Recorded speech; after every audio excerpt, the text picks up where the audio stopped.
Mga kwento ni Felmo.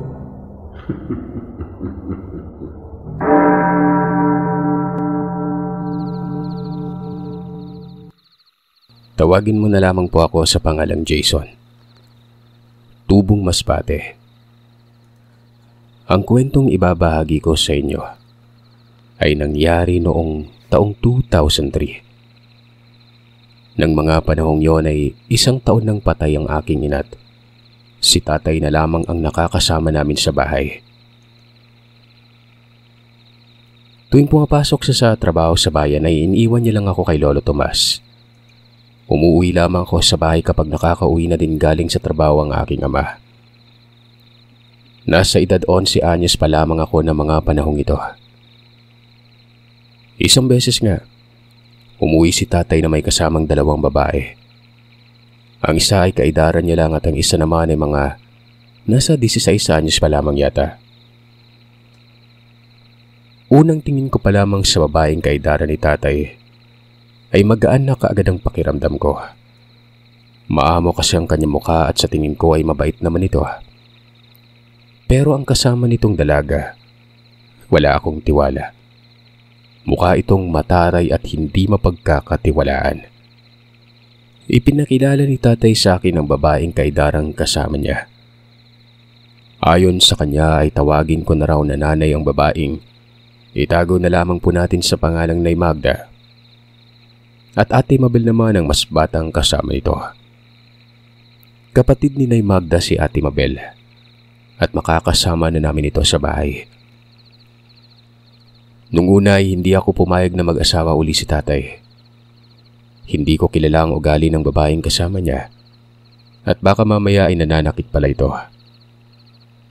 Pero noong igiit ni tatay sa akin na kailangan kong tanggapin ang katotohanang mag-aasawa na siya uli, hindi na ako umimik pa.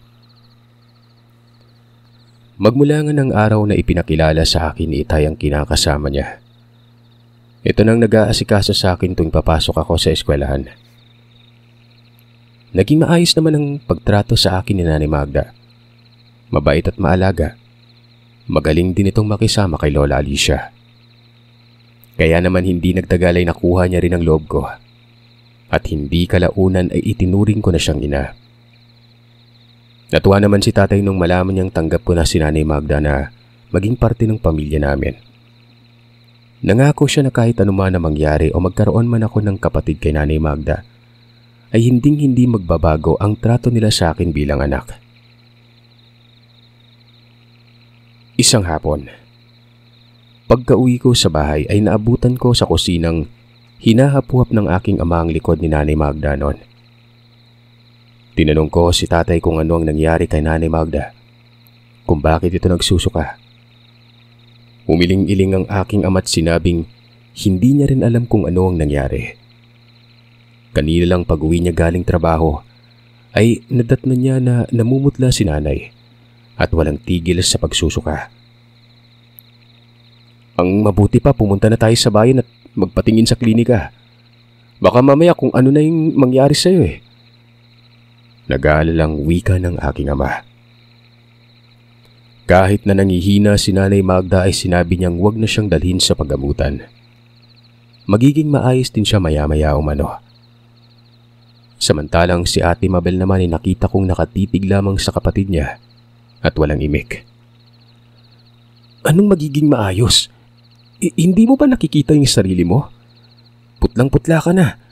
Nahihirapan ka ng makahinga oh. Hindi pwede. Sa ayaw at gusto mo, pupunta tayo sa klinika. Mga bandang 5:00 ay dinala ni tatay sa klinika si Nanay Magda at pinatingnan. Hindi na kasi ito mapakali at nag-aalala na siya sa kalagayan ng aking ina. Pag-uwi nila ay sinabi lang ng aking amang baka na impatyo lamang daw si nanay, kaya sumasakit ang tiyan at nagsusuka. Wala kasing ibang makitang sanhi ang doktor na sumuri kung bakit nananakit ang tiyan nito at kung bakit nagsusuka. Pero dumaan pa ang 2 araw, ay ganoon pa rin. Tuwing pumapatak ng 3:00 ng hapon o kaya naman ay 6:00 ay sumasakit na naman ang tiyan ni nanay. at halos mamimilipit na ito sa sobrang pananakit. Pagkatapos ay masusundan na ito ng pagsusuka. Dahil sa pag-aalala ay lumapit na si tatay kay Lola Alicia at humingi ng tulong dito. Kung kaya't halos araw-araw ay si Lola na muna ang nag-aasikaso at si Ate Mabel kay Nanay Magda habang nagtatrabaho si tatay. Nilalagyan niya rin ng langis ang tiyan ng aking ina tuwing sinusumpong ito. Nang sa ganoon ay maibsan daw ang pananakit ng tiyan niya. Isang hapon, naglalakad ako pauwi ng bahay na makita ko sa bungad ng baryo si Ate Mabel. May kausap itong lalaki at parang seryoso ang pinag-uusapan nila. Nakita kong parang takot na takot si Ate Mabel habang may inaabot siyang damit na nakabalot sa plastik. Balak ko sanang lapitan ito. Pero noong akmang gagawin ko na ito, tumingin naman sa akin ng napakatalimang lalaki. Pagkatapos ay umalis na ito at iniwan si Ate Mabel. Mataray naman akong tiningnan ni Ate Mabel pagkatapos ay naglakad na rin at nilagpasan lamang ako noon. Lumipas sa mga araw ay napansin kong hindi na nilulubayan ng sakit si nanay. Samantalang ang aking ama naman ay palagi na lamang hindi maganda ang tulog niya. Minsan ay napapansin kong parang may kinakatakutan siya habang nakatanaw sa labas ng bahay. Kapag namang tinatanong ko, sinasabi niya na wala. Hanggang isang beses nga, narinig kong nag-uusap ang mga magulang ko at naikwento nga ni tatay kay Nanay Magda na may nakikita siyang matandang lalaking naaagnas ang katawan. Palagi yung nasa labas ng bakuran at masamang nakatitig sa kanya ng hindi maganda. Kung minsan naman ay nakikita niya yon sa labas ng pinagtatrabahuhan. Hindi ko na alam kung anong gagawin ko, Magda. Natatakot ako. Pakiramdam ko para siyang si kamatayan, yung sinusundo ako. Tuwing nakikita ko kasi ito, may mangyayaring masama sa akin eh. Halimbawa na lang nung kamunti ka ng mataga ang sariling binti ko, di ba? Tapos nung nakaraan naman pag-uwi ko sa galing trabaho, kamunti ka na ako masagasaan. Sumbong ng aking ama. Buntong hiningang sinabihan ni Tatay Joel ang aking inang baka may nagmaldisyon na umano sa kanila. O kaya naman ay sinumpa sila noon. Nang banggitin niyo ni tatay ay sinaway siya ni nanay at sinabihang huwag mag-isip ng ganon. Baka nagkataon lamang umano ang lahat. Ang mabuti pa umano ay magdasal na lamang sila na sana'y lubayan na sila ng kung anumang kababalagang nangyayari. Sinang-ayunan naman siya ni tatay at humingi ito ng pasensya dahil sa mga sinasabi. Pero isang gabi, matapos naming kumain ay muli na namang nagsuka ang aking ina. At halos lahat na ng kinakain niya ay isinusukan niya. Alalang-alala si tatay at mukhang hindi niya na alam kung ano ang gagawin. Anak, Jason, puntahan mo muna si Lola Alicia mo sa bahay niya. Humingi ka ng tulong. Sabihin mo sa kanyang nagsususuka na naman yung Nanay Magda mo. Natatarantang utos ng aking ina noon. Pagbalik ko ay kasama ko na si Lola. May bitbit na naman siyang haplas sa talamang dahong tinatawag ng karamihang tuba-tuba.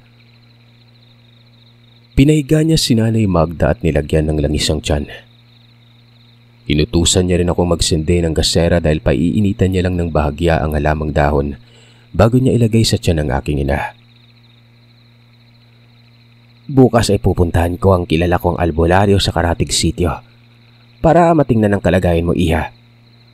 Nakailang beses na kasi kayong pumunta sa paggamutan pero wala man lang nangyayari. Ganon at ganon pa rin. Sinisikmura ka pa rin at nagsusuka. Tanging pag-ungot lamang ang naging sagot ni Nanay Magda noon. Nay, ano kaya kung patingnan natin sa malaking ospital yung asawa ko? Baka may hindi lang nakita yung doktor na sumuri sa kanya dun sa bayan. Suwestyon ng aking ama. Habang mayat-mayang pinupunasan ng pawis si nanay. Ano ka ba naman, Joel, anak? Hindi ba't nakailang beses na kayong nagpabalik-balik sa paggamutan? Pero wala namang nangyari. Aba, baka hindi talaga ang doktor ang kailangan ng asawa mo. Isang albularyo. Sandaling hindi nakakibo si tatay. Tumingin siya kay nanay at wari ba'y may malalim na iniisip. Ano kayong tingin mo nang nangyari kay Magda, Nay? Biglang nagkasakit ng ganun. Nag-aalala na ako at hindi ko na alam kung anong gagawin. Hindi ko rin alam. Pero hayaan mo at malalaman din natin yan bukas kapag natingnan na siya na manggagamot. Malaki ang tiwala ng lola ko sa mga albularyo. Natatandaan ko pa nga sa tuwing nagkakasakit ito. Halos sa manggagamot o sa albularyo ito palaging lumalapit. Na sa kabutihang palad ay gumagaling naman siya kaagad. Sa pagdaan ng mga oras ay hindi pa rin humuhupa ang karamdaman ni Nanay Magda. Naririnig ko na siyang dumadagoy-ngoy sa pag-iyak, kaya't hindi ko maiwasang maawa dito. Lumipas nga ang magdamag na hindi sila gaanong nakatulog noon. Kinaumagahan nga. Paglabas ni tatay ng kwarto, ay ganoon na lamang ang gulat ko at nanlaki ang mga mata nang makita kong namamantalang mukha at braso niya. Pulang-pula at halos mamagana ang itsura ng aking ama noon. Nag-aalalang tinanong ko siya kung ano ang nangyari sa kanya. Bakit parang namamaga ang mukha at braso niya? Saglit na tumingin sa akin si tatay at sinabi nitong hindi niya alam kung bakit. Basta paggising niya, nakaramdam na lamang siya ng pangangati sa katawan. Sumasama rin umano ang pakiramdam niya. Magsasalita pa sana ako pero hindi yun natuloy na makita ko si Nanay Magda na lumabas ng kwarto niya. Kung namamantalang katawan at mukha ni tatay, kay Nanay Magda naman ay nakita kong may mga naglalakihang butlig ang tumubo na para bang mga pigsang malapit ng pumutok. Kaagad na tinawag ko si Lola Alicia at sinabi sa kanya ang nangyari sa mga magulang ko. Nag-aalala namang isa-isang sinuri ng abuela ko si Nanay at Tatay Joel noon. Hindi na ito maganda.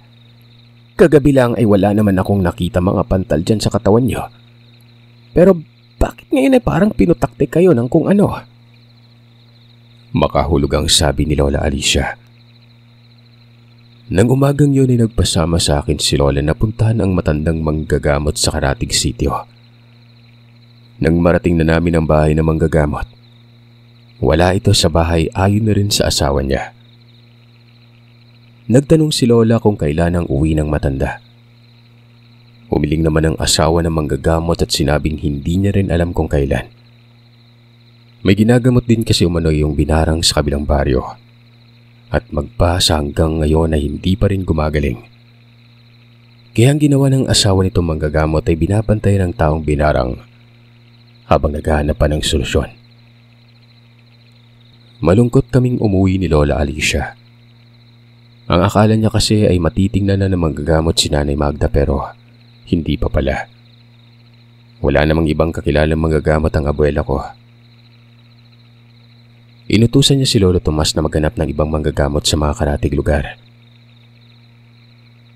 Hindi na pwedeng patagalin pa na nasa ganung kalagayan ng mga magulang ko noon.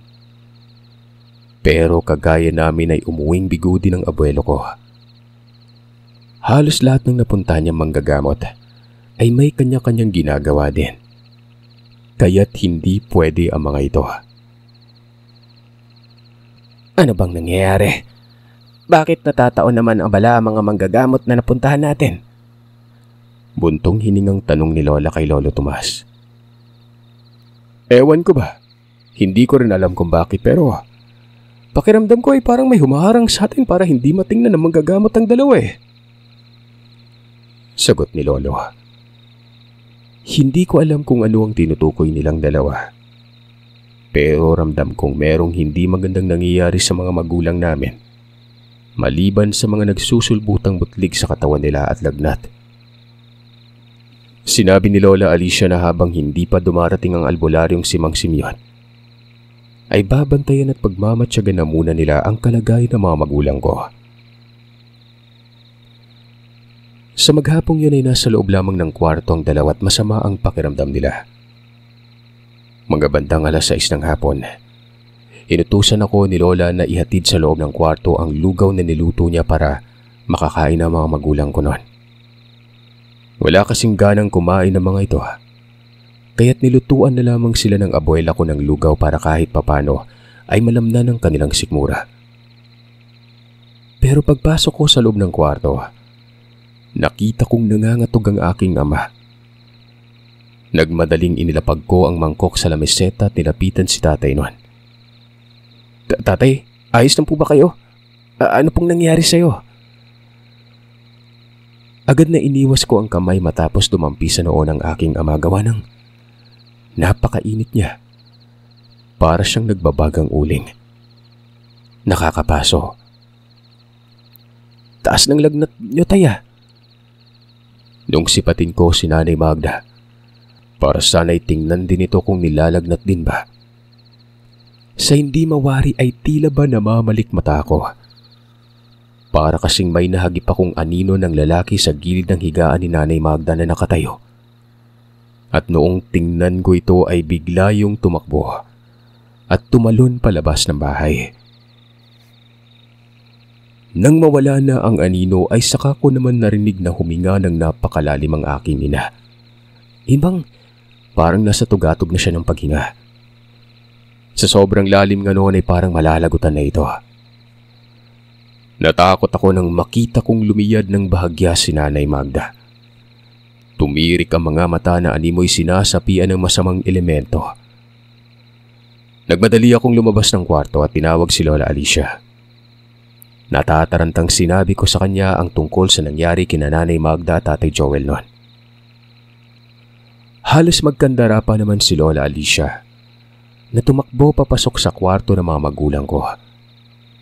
At nadatnan nga naming walang tigil na naman sa pagsusuka si Nanay.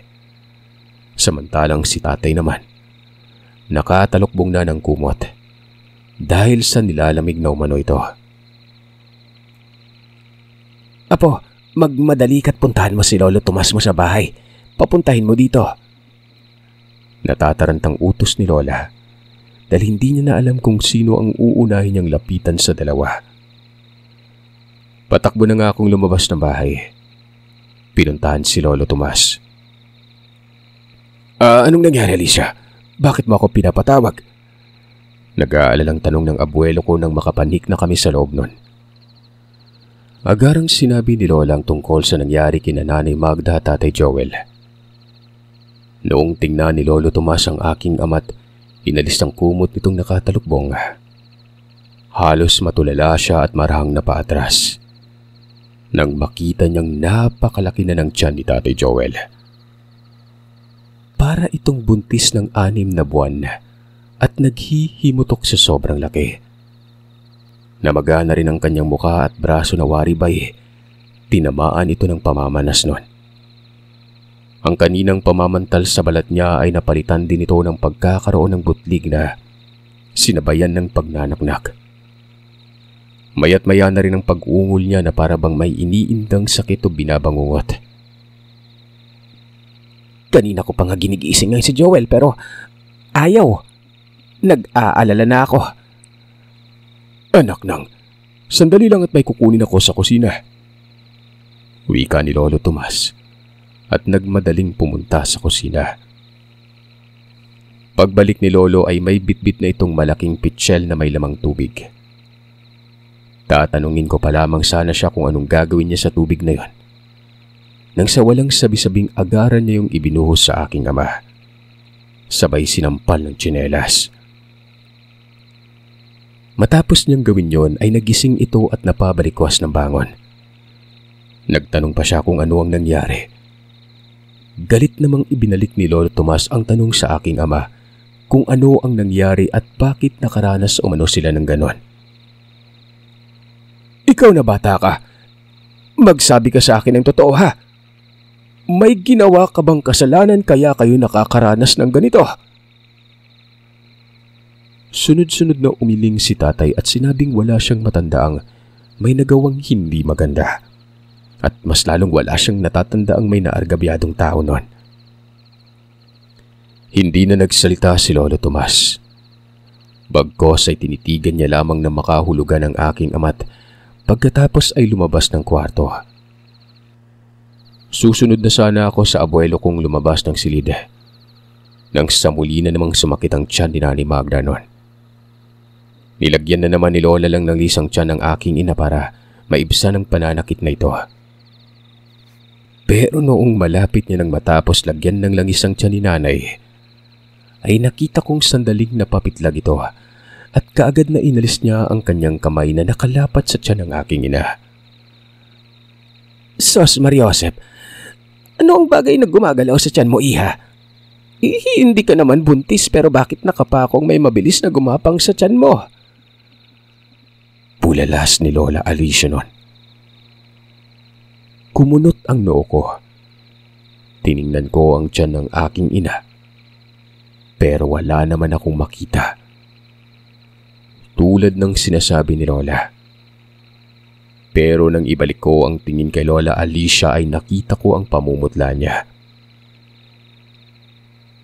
Ikaw, Iha Mabel, alika rito. Punasan mo yung ate mo dahil naliligo na ito sa pawis.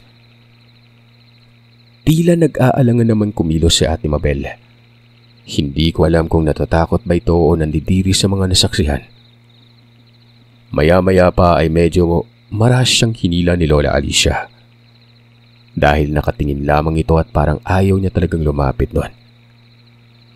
Ipinaliwanag niya kay Ate Mabel kung ano ang mga dapat gawin. Nang gabing yun ay sumubok ulit kaming maghanap ni Lolo ng manggagamot. Nung may nahanap na kami ng tambalan at dinala na kaagad namin ito sa bahay, agad-agad pinatingnan ng mga magulang ko. Pero matapos suriin ang tambalan ng aking ama, ayaw naman itong gamutin ng mga magulang ko noon. Kinabukasan ganun uli. Naghanap ulit kami. Nagtanong-tanong si Lolo sa ibang mga kababaryo kung may alam bang manggagamot ng mga ito. So ayun, may nahanap ulit kami, Sir Seth, pero pagdating sa bahay ay ayaw na nitong gamutin ng mga magulang ko. Halos lahat ng mga manggagamot na dinala namin sa bahay ay tumatanggi. Oras na mahawakan na nila si tatay sa kamay. Para silang may kinatatakutan. Kapag naman tinatanong ni Lolo kung bakit ayaw nilang gamutin sina Tatay Joel at Nanay Magda noon, ang palaging nirarason ng mga manggagamot. Dahil sa napakalakas umano ng mambabarang na nagbigay ng sakit sa mga magulang ko. Hindi basta-bastang pipitsuging mambabarang lang. Napamura naman si Lola Alicia dahil hindi niya alam kung ano ang gagawin. Halos lahat kami ay nagtataka kung sino ang bumarang at bakit binarang ang mga magulang ko noon. Ano ang naging kasalanan nila? Ano nang gagawin natin? Hindi naman pwedeng tutunganga lang tayo dito. Abay baka bukas o makalawa, nalagutan na ng hininga yung mag-asawa. Ano ka ba naman, Alicia? Napakakitid naman yung kokote mo. Huwag ka mag-isip ng ganyan. Hindi mamamatay ang mag-asawa. Makakahanap tayo ng manggagamot at magagamot sila. Hindi na rin napigilan ng abuelo kong magtaas ng boses dahil sa mga sinabi ni Lola. Nagdebate ang dalawang matanda't pinag-uusapan kung ano ang dapat nilang gawin. Nagsuwestyo naman si Lolo na puntahan niya na lang sa karatig baryo ang albularyong pinuntahan namin ni Lola Alicia. At siya na mismo ang hihingi ng tulong dito. Umiling naman si Lola at pinigilan ng abuelo ko dahil masisira umano ang ginagawang panggagamot ni Mang Simeon. Oras na istorboy nito ni Lolo Tomas. Gawang sabarang din ang ginagamot ng matanda at hindi yun basta-bastang iwan lamang ng ganun-ganun lang. Nang sumapit na mga sumunod na gabi, mas lalong naging malala pa ang mga nangyari. Sabay-sabay nang nanginginig ang katawan ng mga magulang ko na parabang kinukumbulsyon. Panay naman ang pagpunas ni Lola ng maligamgam na tubig para maibsan ang init ng katawang nararamdaman ng aking ama. Samantalang si Ate Mabel naman ang umaalalay kay Nanay Magda doon. Dahil mayat maya na rin itong nagsususuka at purong laway ng hindi maputol-putol ang inilalabas ng bibig nito. Sa pagdaan ng mga oras, lahat na ginagawa ni Lola Magda. Pero nagrereklamo pa rin si Tatay na masakit daw ang kanyang tiyan. Napansin naman ni Lola na parang namamasa ng kulay dilaw ang damit ni Tatay sa may bandang tagiliran. Kaya naman inangat ni Lola yon para sana'y bihisan ito. Pero noong may angat na ng abuela ko ang damit ni Tatay at madapo ang kanyang paningin sa tagiliran papunta sa likuran, kung saan nakita niyang may basang bumakat sa damit ni Tatay noon. Halos maduwal ako nang makita kong may mga galis na si Tatay at punong-puno ng mga uod na maliliit na kulay itim ang mga galis niyang nagnanaknak. Kasing lapad ng bunganga ng baso ang galis na nakita ko, Sir Seth. Nagnanaknak at para bang konti na lamang ay nakakapit at mabubutas na yon. Gawa ng pinutakte ng mga uod ang laman. Nung pinatagilid niya naman si Tatay, ay doon ko na hindi napigilang tumakbo palabas ng bahay at sumuka. Napakaraming uod sa galis nito na nasa likuran ni Tatay noon. May hahalin tulad ko ito sa galis ng asong kinakapitan na ng mga uod. Sobrang nakakadiri na nakakasuka. Kung makita niyo lang. Halos banggitin na ni Lola Alicia ang lahat ng santo. At napa-sign of the cross pa ito. Dahil sa kung ano ang nakita niya kay Tatay, ay ganun din ang nangyari kay Nanay Magda. Para silang mga bangkay na unti-unti nang nilalamon ng napakaraming uod. Nanlaki ang mga mata ko. Halos hindi makapaniwala. Ilang araw pa lamang kasi na nagkasakit ang mga magulang ko pero napakabilis ng kumalat ng galis sa balat nila. Tarantang-taranta sila Lola ng mga sandaling yon. Hindi na nila alam ang gagawin. Mabuti na lamang at noong sumapit ang 8:00 ay may kupatok sa bahay. At noong mapagbuksan ko yon, yun ay walang iba kundi si Mang Simeon. Lola, nandito na po si Mang Simeon. Nagmadaling lumapit si Lola Alicia tagarang pinatuloy ang manggagamot. Humingi naman ng tawad ang manggagamot dahil natagalan siyang pumunta sa bahay. Noon ngang sabihin sa kanya ng asawa niyang tungkol sa pagpunta ni Lola Alicia at nabanggit nito kung ano ang kailangan ng abuela ko. Nagmadali na itong pumunta sa bahay namin. Sinabi naman ni Lola na wala yon. Ang mahalaga ay naroroon na siya. Agad na itinuro ni Lola ang silid ng mga magulang ko at ipinakita niya ang mga nangyari. Unang ginawa ni Mang Simeon ay tinawas niya ang mga magulang ko. At nang matapos tawasin ng mga ito ay napalatak na lamang ang matanda at napapailing. Napakalakas ng mambabarang na may gawa nito sa anak at manugang mo, Alicia. Yan din ang sinasabi ng ibang mga manggagamot na nalapitan namin. Natatakot silang gamutin ng mag-asawa dahil hindi daw nila kakayanin ang taong bumarang sa mag-asawa. Simeon, pakiusap, tulungan mo kami. Tulungan mo ang anak namin. Natatakot kasi siyang baka gaya ng iba. Ay tanggihan ni Mang Simeon ang mga magulang ko. Dahil natuklasan nito kung anong karamdaman meron si nanay at tatay. Titingnan ko muna ang estado ng kalagayan nila ha. Kapag nalaman ko na yun ay saka pa lang natin malalaman kung kaya ko ba o hindi. Pero huwag kayong magalala, may kakilala akong mas magaling pa sa akin kung sakali man. Nakaramdam ng pag-asa si Lola. Matapos marinig ang sinabi ng manggagamot. Bago pa man inumpisa ng albularyo ang panggagamot ay nagsuwestyon itong palabasin na umano muna ako ng bahay para hindi madamay sa anumang mangyari. Mababaw kasi umano ang dungan ko at hindi malabong tumama sa akin ang mga orasyong ibabato ng mambabarang. Dalin mo muna siya sa bahay mo, Alicia. Saka na siya bumalik dito kapag maayos ng lahat. O, sandali. Huwag maiwan ng dalagang yan dito. Iwan niyo dito. May kailangan ako dyan. Pigil ni Mang Simeon at itinuro si Ate Mabel noon. Nagtaka man ako ay hindi na lamang ako umimik pa. Sa halip ay sumunod na lamang ako kay Lola Alicia na lumabas ng bahay noon. Sa paglipas ng mga oras, bagamat nag-aalala ako sa mga magulang ko, minabuti ko na lamang ang sumunod sa sinabi ni Lola na huwag akong pumunta sa bahay o kahit sa bakuran man lamang. Nagtiyaga na lamang akong naghintay habang nakatanaw sa bahay namin.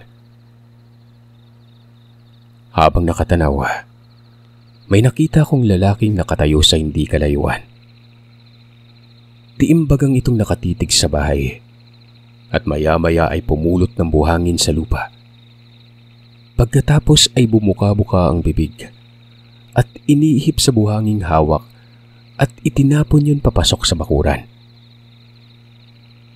Matapos niyang gawin yon, ay nagmadali na itong naglakad palayo ng bahay. Ilang sandali pa ang lumipas ay natanaw ko na ang albularyong nagmamadaling lumabas nun. Para bang may hinahanap ito. Hanggang nakita ko na lamang na huminto ito kung saan nagbato ng buhangin ng lalaki. Pagkatapos ay bumubuka-buka din ang bunganga ng albularyo na para bang nagsasalita ito at umihip sa hangin. Pagkatapos ay dumura sa lupa. Matapos gawin yon ng manggagamot ay muli na itong pumasok sa loob ng bahay. Hindi ko na alam kung ano ang mga sumunod na nangyari. Dahil pumasok na ako. Sa hindi malamang dahilan ay nakaramdam kasi ako ng antok at parang hinihila ang kamalayan ko at gustong gusto ko nang matulog noon. Kinaumagahan, paggising ko ay naroroon na si Lola. Magtatanong pa lang sana ako kung ano na ang nangyari sa mga magulang ko pero agaran akong sinabihan ni Lola Alicia na umuwi na sa bahay namin at nasa maayos na kalagayan na umano mga magulang ko noon. Pagbalik ko nga sa bahay, narinig kong nag-uusap-usap na mga magulang ko at si Lolo Tomas at ang albularyo sa sala. Ayon sa usapan nila, dating may kinakasama si Nanay Magda na nagngangalang Lucas. Tuwing nalalasing ang kinakasama nito ay pinagbubuhatan siya nito ng kamay at pinagsasalitaan ng kung ano-anong masasakit. Ugali rin ng kinakasama niyang yun na saktan muna siya bago ito makipagsiping. Natutuwa pa umano si Lucas at parang hay na hay ito sa tuwing nakikita nitong nagmamakaawa na si Nanay Magda na itigil ng ginagawang pananakit nun. Napakasadista ng taong yon. Nung una ay natatakot siyang makipaghiwalay dahil palagi siyang pinagbabantaan ni Lucas na papatayin at paging ang kapatid niyang si Mabel ay idadamay nito. May lahing mambabarang umano ang pamilya ni Lucas at yun ang palaging ginagawan tong panakot sa kanya. Dalawa na lamang sila ni Mabel na magkasama sa bahay. Walang ibang mapupuntahan si nanay kung sakali mang aalis sila pero nung makilala niya si tatay ay doon na siya nagkaroon ng lakas ng loob na umalis sa poder ng kinakasama at iwan ito. Nalaman ko rin na si Ate Mabel ang dahilan kung bakit nabarang ang mga magulang ko. Siya ang nagbigay ng pinaghubarang damit ng mga magulang ko sa dating kinakasama ni Nanay Magda. Humingi ng tawad ito at nagpaliwanag. Ayon sa kanya, pinagbantaan siya ni Lucas na gagahasain at papatayin kapag hindi niya sinunod ang mga nais nitong ipagawa. Sinabi ni Nanay Magda sa kapatid niyang wala itong kasalanan. Biktima lamang din siya ng mambabarang kaya't wala siyang dapat alalahanin. Tutal, naging maayos naman ang lahat. Ang sabi ng aking amay walang ibang dapat sisihin kundi si Lucas. Ginamit niya ang kahinaan ni Ate Mabel kaya't napasunod niya ito at napahirapan sila mag-asawa.